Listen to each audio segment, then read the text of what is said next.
My sister tried to ruin my wedding and walk down the aisle in a wedding dress before me to my husband, but I got the ultimate revenge. So ever since I could remember, my parents loved my sister more. I don't mean in subtle ways either. If my sister accused me of something, they'd believe it and punish me. If I accused her, they wouldn't believe me. Even if there was undeniable proof, they'd still give her a lesser punishment and try to find a way to scold me in tandem. My birthday cake had to be a flavor she wanted. Hers did not, and my parents always denied knowing I didn't like that type of cake. They always bought her a bit more than for me. We went to where she wanted, even if it was an event that should be about me.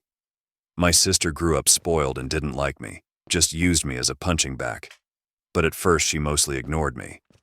But then it got really bad when we were young teens. I'm not sure what the cause and effect are, but she found herself with no friends and her behavior got worse. Did her friends move?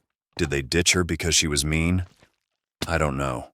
Because we were never close and my parents loved to boast about her achievements but never ever mentioned any issues. Whereas with me, they loved to bring out any flaws of mine constantly as teasing material.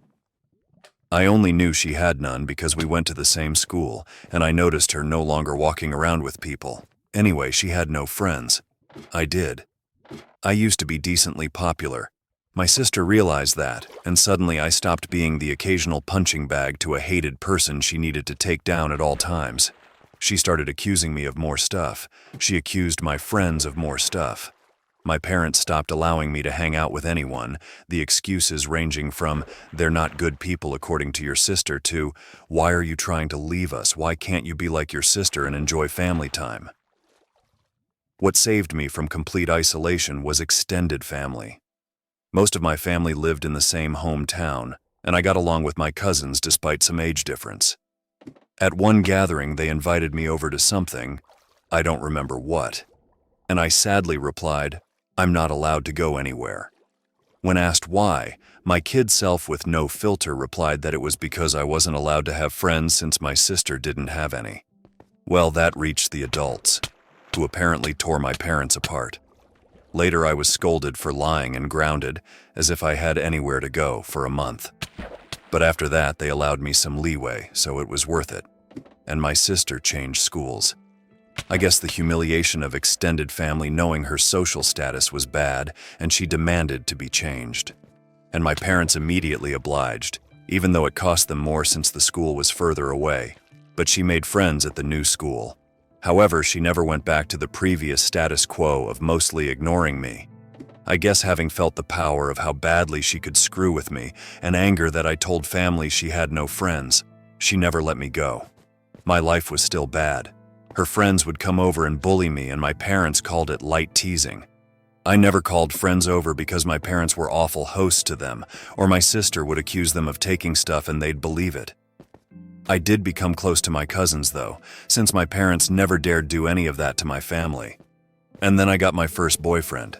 I didn't want to bring him home at all, but my parents insisted.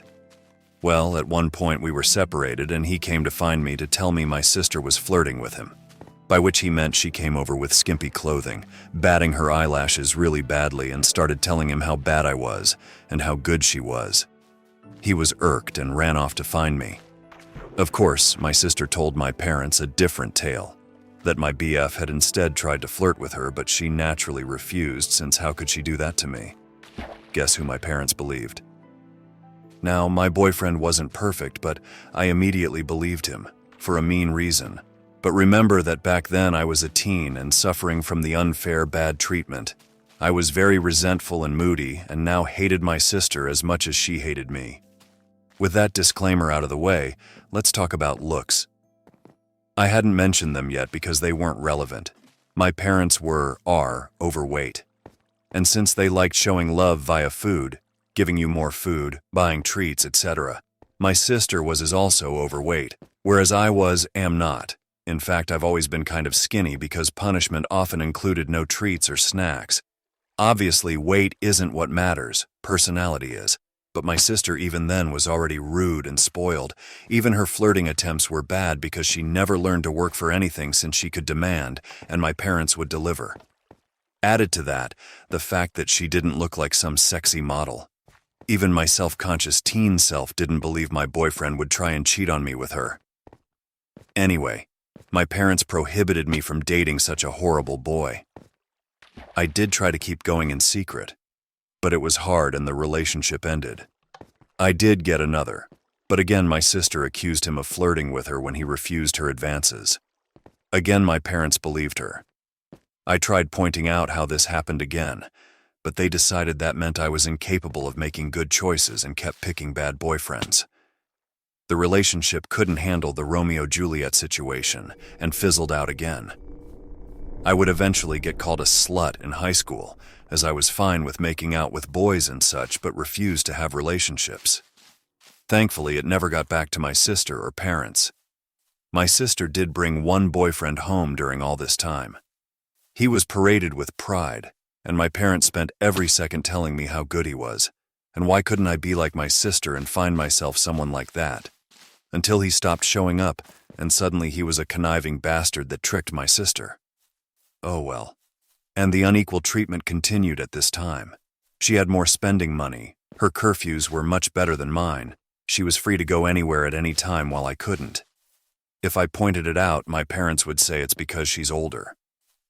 But when I reached that age, I still didn't have the same treatment she had, and when pointed out, they'd deny they ever said that or claim it was because I couldn't be trusted like she was, using my sister's accusations against my boyfriend and friends as proof of my bad judgment.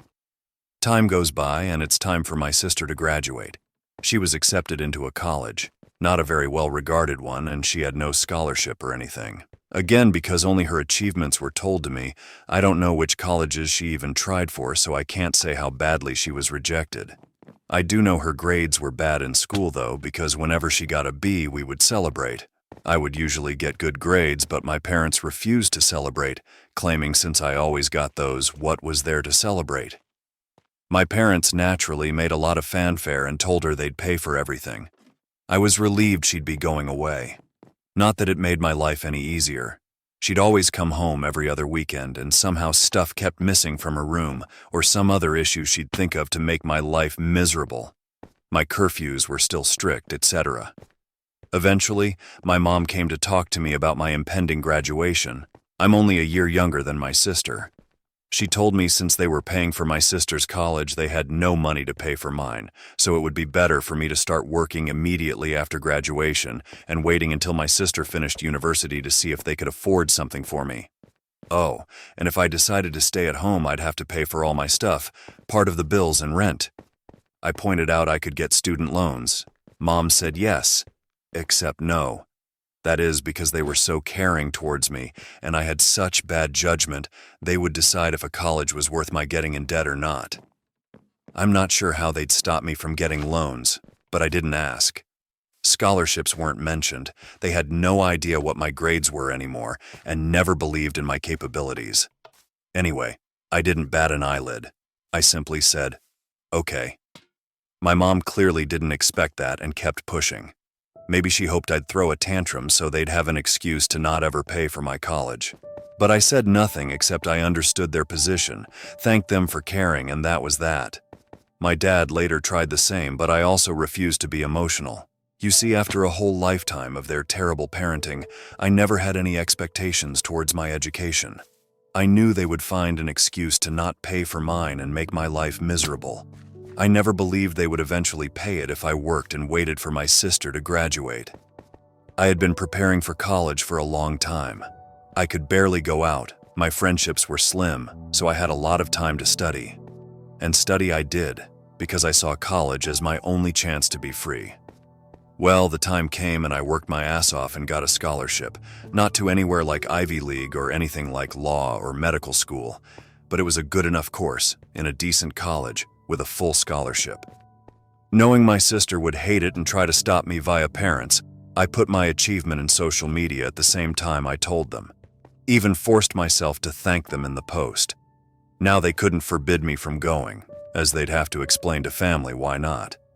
Initially, they were even a little proud and boasting about it, and then I guess my sister got to them, and they changed gears and even asked me if I was sure I wanted to go. They let slip that my sister wasn't doing well in college, and since she was smarter and had better judgment than me, I'd suffer worse. I obviously stuck to my guns. They weren't happy but couldn't do anything. College was my savior. I started being happy. I still contacted my parents and visited on holidays and such, but since they refused to pay for anything, I could excuse not going a lot due to money. During this time, I avoided introducing any man to them, and my sister stopped going to college. I know she didn't graduate because, again, they'd have made a fanfare about it, moved back home, paying no bills or rent, but it's different, my parents said, and started working at the same company as my mom, obviously, thanks to my mom pulling strings. This was all sold to me as a source of pride. Oh well. I met my husband around this time. You know those people that say that if I was in X situation, I'd have done something? My husband is the type that really does. I'm the person that is meek and a doormat in any situation, and then can't sleep at night wishing I had done something, had thought of something witty to say, etc. I'm the person that can't help but cry when I'm angry. My husband is the guy that claps back immediately. He loves drama, in that he loves to resolve it. He's the guy that if he doesn't immediately reply to a slight, you better start worrying because he won't forgive and forget he's just stewing something worse for revenge. He's the one that wanted me to post here, and wanted to post on a nuclear revenge board too, but decided what we did wasn't nuclear. People were baffled I got together with him, but just because I was incapable, thanks to my upbringing probably, of acting like him, it didn't mean I didn't like it. I love that my husband does what I can't, and he treats people well as long as they do the same to him. When we discussed marriage, we decided we didn't care much about the ceremony due to our budget, as we'd rather spend it on a dream trip to Europe for our honeymoon. As for where to do it, since his family was spread out and mine was still mostly concentrated in my hometown, we decided to do it there. We weren't living too far off either, so we could take some long trips during the weekends to manage stuff. Plus, there was some work flexibility, so we could stay in my hometown for a bit too, if needed. We sent out the engagement announcement and the save the date for a few months later. Well, at this point, my parents naturally demanded they meet my man. I wanted to grow a spine and refuse, but was having a hard time. The distance had made me think maybe my parents weren't so bad. Well, my husband looked like I canceled Christmas when I told him I would at least ensure they were never alone with him. See, he had been getting ready for this. He even bought a high-quality recorder he could hide in a pocket to record it all. He was stoked, thinking of all the ways he could refuse my sister's advances, insult her, and then spread the recording of her attempts to my family. So off he went alone and excited to meet them, and came back later euphoric. Babe, you won't believe the awful shit they wanted. Babe, we can F them over so bad there's so many possibilities. I was confused and wanted to hear the recording, but he, smartly, told me it was better to listen to him first, or else I'd misunderstand him. Well, he went there, and instead of the flirting, my parents and my sister sat him down. After some grumbling about not being okay with him, my judgment, etc., they proclaimed they were willing to pay for my wedding, on one condition. My sister would walk down the aisle at my wedding first, in a wedding dress. Their excuses were that it wasn't okay for a younger sister to marry first, so it was only fair if my sister had at least the experience of it. At my venue, with pictures being taken and the dress, and she'd have a cake later too, etc. So, my husband sincerely recounted how my parents wanted even my wedding to be about my sister, with a grin on his face, and had the recording to prove it. I was shocked. The distance had softened how bad they treated me, and I thought even they wouldn't go so far. Thankfully, my husband insisting on the angle of revenge helped me not go to a bad headspace. We had a blast thinking up ways to screw them over this, from ridiculously outlandish to what we thought was feasible. We then called his much more level-headed brother when we decided on a plan. It involved having 2 venue addresses, giving them the wrong one, etc. Well, the level-headed brother scolded us for it. While he acknowledged he would never be able to convince us from retaliation, he at least showed us something like that would be hard to pull off. Some of our other ideas were also in danger of getting sued, so we eventually settled for the most benign plan. Act like we agreed, but then hire security and don't let her in. Obviously, if that was all, it wouldn't be pro-revenge. The rest is all mostly my husband because he wants me to do the honors, so here goes. Just important to mention, everything he did was previously discussed with me and were our mutual ideas. He went back to my parents, said he probed and thought I wouldn't be down with it. However, he didn't see the issue and not wanting the family to fall apart would be down to helping them do it. He pointed out I don't like conflict, so if I was surprised with it, I might not throw a tantrum in front of all the people. On the other hand, marriage is a big thing, so who knew if I'd lash out? Thus, he suggested a compromise. They'd help pay for stuff. This way, I would feel even more pressure to not say anything, as not only would we be public, well, with our families there, but I'd be grateful to the help they gave, and that'd mollify me. He said my parents looked surprised by my grown sister starting skipping with joy.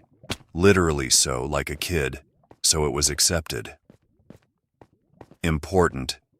My husband also claimed that due to some bad judgment in boyfriends in the past, these words were all my idea, and I'm so proud of using their words against them, LOL. I was distrustful and controlling and liked to check his phone and stuff to ensure he wasn't cheating on me.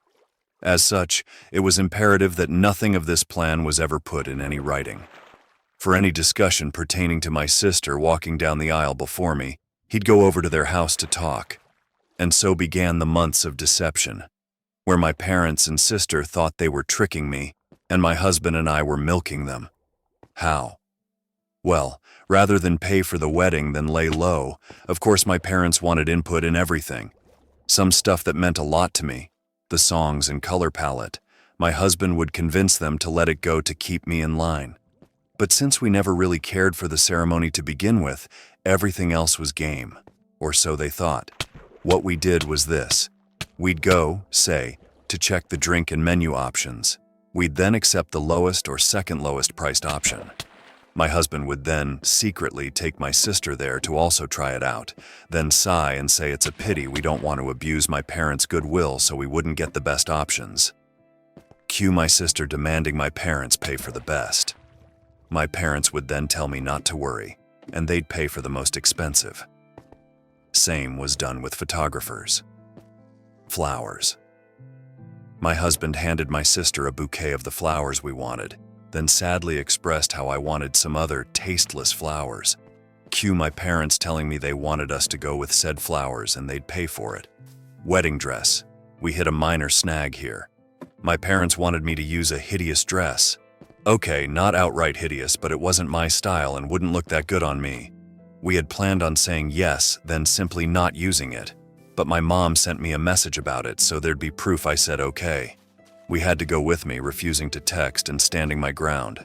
My husband went over there and said he'd see what he could do. My sister suggested ruining my desired dress so I'd be forced to wear the other one. He pretended to agree. During all this time, they really kept communications outside any text. We made sure that it happened by, when my sister tried messaging my husband, have me reply to her. This solidified the "I'm controlling and neurotic" claims my husband was making. So they believed it and never risked anything in writing. And maybe some people might not like the thought of their partner going around and talking badly about them to their family. But I'm such a doormat that the thought of being painted as this controlling and dangerous bee is extremely funny to me, and I egged him on to do it. I guess I have a warped sense of humor, LOL. Oh, and my sister did try to flirt with him, but he acted conflicted. Also, to really sell that he was with them, my husband would pretend to tell them things without my knowledge. But he never told them we hired security. It was really funny. My husband and I, who had sincerely considered a courthouse wedding to focus on the cost of our honeymoon, had this extravagant, expensive wedding and barely spent a dime. We called it back pay for emotional damages from my parents. LOL, I think my husband, okay, he just confirmed I'm right, LOL, was enjoying the whole tricking them more than planning our wedding, lol. I didn't think it was possible to witness a guy beaming at the thought of wasting his whole Saturday doing a car trip to discuss wedding details with his in-laws, but here we are. Soon the day came. The plan my parents, sister, our husband had come up with was, wait until everyone was seated. Since the bride always comes out late, they'd have my sister arrive at that precise time, to avoid me seeing her and trying to stop it, and walk down the aisle. By the time I heard what happened, it'd be too late to do anything. As for my dress, we saved some of the leftover fabric from my dress alterations, and my husband took that to my parents' place. Sister still lives with them even now, and showed them as proof he'd ruined the dress. Then said he had to go back to me as I was raging, and he needed to calm me down. He'd see them at the wedding. We made sure to keep our actual security hidden at first. As the guests and my parents arrived, all they could see was a woman with a list of names to check. Only after my parents arrived and sat down did we bring out security. A guy that looked like a bodyguard. We told him to not allow my sister in, and even agreed on paying a handsome tip if he didn't reveal we told him that. Soon the time arrived. My parents got a text my sister was less than 5 minutes away, so my dad went and told people to start. My bridesmaids had been told to follow his lead beforehand, so they obeyed without checking with me. After they all went down and took their places, my dad stood up at the entrance as if waiting for me. During this, a friend not in the wedding party texted me to get ready. This is because if my husband or bridesmaids, etc., took out a phone and started texting, people might notice. This friend was in on the plan. She's my husband's friend, as willing to help stir drama as he is, and didn't care about being a bridesmaid or anything. Well, as soon as my dad took his position, the bridal song started playing, the doors opened and I came in. My dad looked aghast at me being there. He tried glancing behind me, but you can't see the venue entrance from where we were, so he couldn't see what happened to my sister. And then his phone rang. I saw the caller ID and it was her. He just left me there with a mumbled, "Something came up."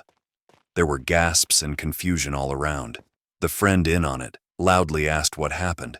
I lied and in a teary voice said he told me it wasn't supposed to be me there. It's not what he said, but my husband and I agreed that if he dared leave me, I should say that to make him look the worst possible.